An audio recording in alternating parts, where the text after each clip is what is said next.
So here's our last stop of up in Scotland, guys. Here we are. It's quite a picturesque scene in this village. This is the Quarriors Village. This is where Sandy and Jane spent much of their childhood. This is Quarriors Orphan homes, and we're actually stood in the graveyard of 338 children. There's going to be a memorial here soon, 2 o'clock. We're just waiting for Sandy and Alan and everyone else to arrive. What do you think of this, Rich?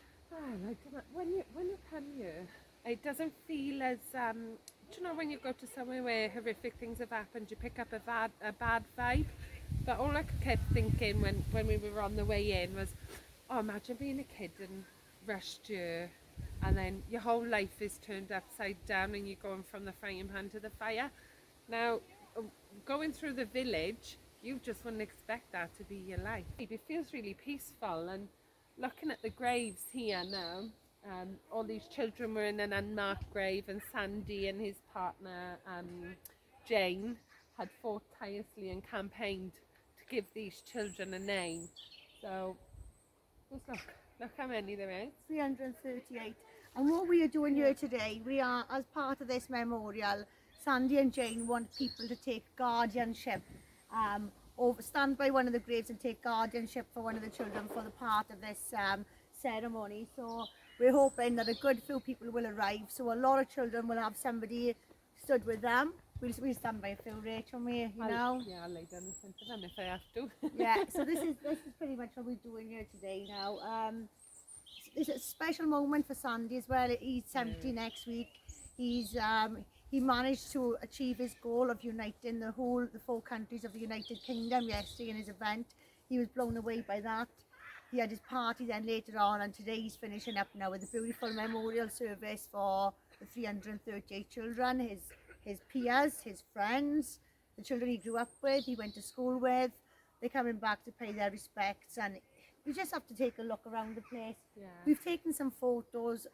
You can see the love that's gone into this site in recent years, you know. It's very well maintained as well. So it's a great tribute to Sandy and all his hard work. These children were completely forgotten about, and now they've all got their names on a stone for the families or even friends and people like Sandy to come along and just think about it, you know, and reflect on what's actually gone on here, and you know, keep it at the forefront of everyone's minds, because sweeping it under the rug is no good for anyone.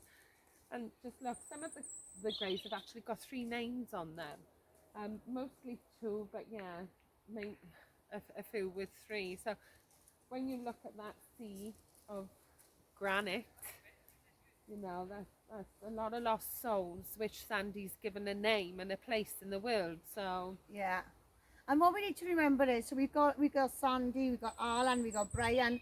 They're all great campaigners. They fought tirelessly since the 80s, 1987, I think Brian started. Their work cannot be in vain. No. You know, they're coming to the end of their fight. Like Sandy, he's 70 this week. Health is against them as well, and this stuff still goes on. Okay, maybe not to the extent that these children suffered, that we know of, you know. Yeah. But this does go on, and we can't be stood here or in another place like this in another 30 years time, you know, kind of marking the end of someone else's campaigning. No, it needs to stop. It would be criminal. Needs to stop, and this is why we're here today. We're here today to pay our respects to the children, and hope that this will mean that it'll happen less. What an emotional weekend though, Kim. Yeah. We had an emotional weekend yesterday when we went along to George Square for the protest. Just seeing grown men speaking for the first time about abuse and mistreatment in care homes and when they were children, and you know, they're all really worried. They're all really worried that there's people out there now without a voice, because people are not speaking up for now. They're speaking up from 30, 40 years ago. So they're being really brave and making all these decisions and deciding to speak up and sharing their stories to the public in George Square, and it's really gallant. You know, well, this is it. The media is always pushing this kind of stuff under the carpet unless it suits them. These are our children. It doesn't matter how old they are. It doesn't matter where they come from. Doesn't you know, matter whose kids they are they, either. they're all our children. Yeah. You know, children are the future. What are we doing? We're destroying part of our future.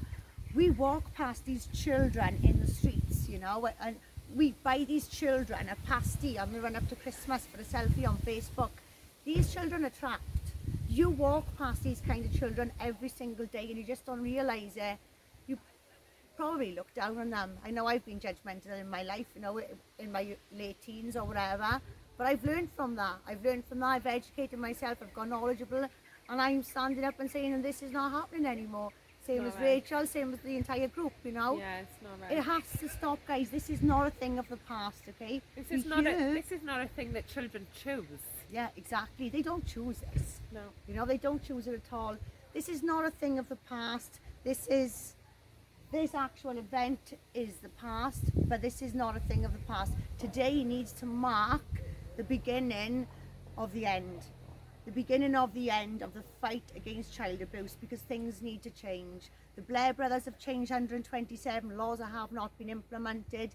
People have worked tirelessly over the decades, and I think it's about time now we all come forward and give these guys the final push they need to bring it all out in the surface, bring it all out in the Show open. them a bit of respect for their cause. They've worked and worked and worked and worked and worked just to make life easier for the children of today. When you just heard what Kim said, the Blair brothers have changed 127 laws in 2017. and none of them have been implemented. All child protection laws, all social services laws. Yeah. You know, the work is being done. The work has been done. We need people power now. Let's put the UK on the map.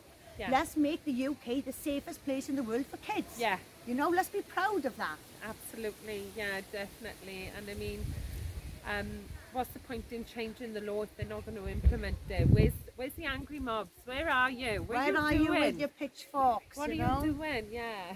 This is what we need now. Yeah, so, yeah, there's people arriving now, Kim. Yeah, so we'll cut this camera off and we'll film some more later.